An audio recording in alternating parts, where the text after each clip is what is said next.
අවුරුද්දට ගිනි කෙලි අනතුරුත් බහුලයි. හැම අවුරුද්දකම අවුරුදු දවස් වලට නැකත් වලට ගිනි කෙලි පත්තු කරනවානේ. ඉතින් ජනවාරි 1 වෙනිදා දෙසැම්බර් 31 වෙනිදා වගේම අවුරුදු දවස් වලටත් ගිනි කෙලි වලින් අනතුරු කරගෙන ළමයි රෝහල් ගත වෙනවා. ඉතින් මේක අපි අවම කරගත යුතුයි. ළමයින්ට ආරක්ෂා සහිතව තමයි ගිනි කෙලි පාවිච්චි කරන්න පුරුදු කරන්න ඕනේ. ඉතින් ඇත්තටම රතිඤ්ඤා අනවශ්‍ය විදිහට දෙන්න එපා දරුවන්ට. ඉතින් අත්‍යවශ්‍ය දෙයක් නෙමෙයිනේ. රතිඤ්ඤා යතේ තියලා පත්තු කරන වගේ වැරදි වැඩ කරන්න දෙන්න එපා දරුවන්ට.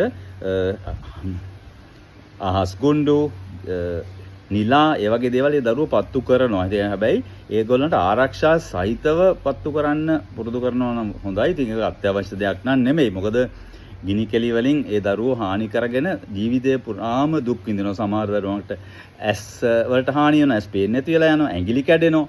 ඉතින් අර ඒ වගේ තත්ත්වයන් අපි අවම කරගත යුතුයි. අනවශ්‍ය දේවල් නේ. ඉතින් ගිනි කෙලි නිසා දරුවොත් සමහරක් වෙලාවට සතුටු වුණාට ඊට වැඩිය වේදනාව විඳින දරු පවුල් අපි දන්නවා. ඊට අමතරව සත්තු වේදනාව විඳිනවා. ඉතින් බල්ලෝ පූසන්ට කියන්න බෑනේ. ඒගොල්ලෝ හරි බයයි ගිනි කෙලි වලට. ඉතින් මේ නිසා අපි පොඩ්ඩක් දැනුවත් විය යුතුයි. අපේ දරුවන්ට ගිනි කෙලි නිසා හානි වෙන එක අවම කරගන්න අවුරුද්දේදී කටයුතු කරගන්න.